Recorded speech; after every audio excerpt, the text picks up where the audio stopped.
Hey guys, another day, another video na naman tayo. So for today's video, tara at samahan nyo nga akong gumawa nga nitong writing pad na naka-wire and syempre itong naka-non-wire nga. So ito na nga, nakapag-print na nga tayo dito ng ating mga pang-cover. And ayan, ito yung design na napili nga ni client. And ito, lalagyan nga natin siya ng photo top. So yung ginamit ko nga dito is glossy. And syempre, ginamitan ko siya ng aking pangmalakasan na Squeegee Pro Max. So diba, apakabongga. Mag-check out na kayo ditong Squeegee na Pro Max kasi magkakausan na naman. So fast forward nga, after natin siya malagyan ng photo top, so ito kakat nga natin gamit nga itong paper cutter natin. So mano-mano lang dahil kaunti lang naman yung ikakat natin. After natin siya makat, so ito i-corner punch nga lang natin. So gamit nga itong mini corner cutter. O, diba? So, 3-in-1 yan siya, yung mga sizes niya. After ko nga mag-corner cutter dito sa ating cover, syempre, dahil nakapag-print na din tayo dito ng ating mga insert. So, ito, i-corner cutter din natin. Gamit naman itong heavy duty nga natin. Sa mga naghahanap naman ng template itong writing pad natin, so, na-post ko na po ito before and for free lang po itong mga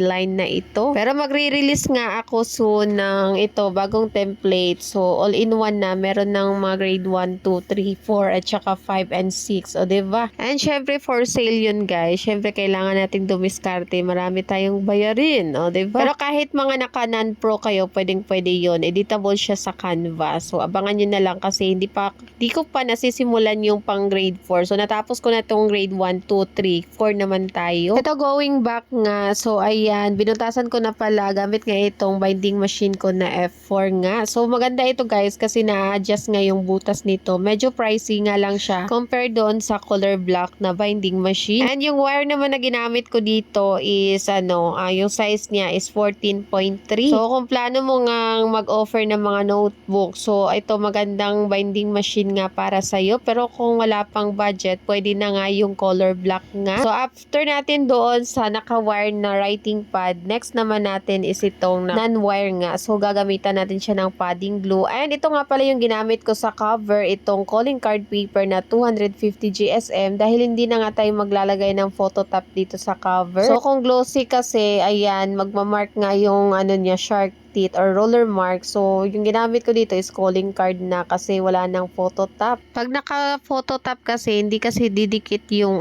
yung padding glue nga. So ayun na nga, hindi ko nga ginamit yung padding glue, yung Elmer's glue na lang yung ginamit ko kasi nawawala yung brush ko.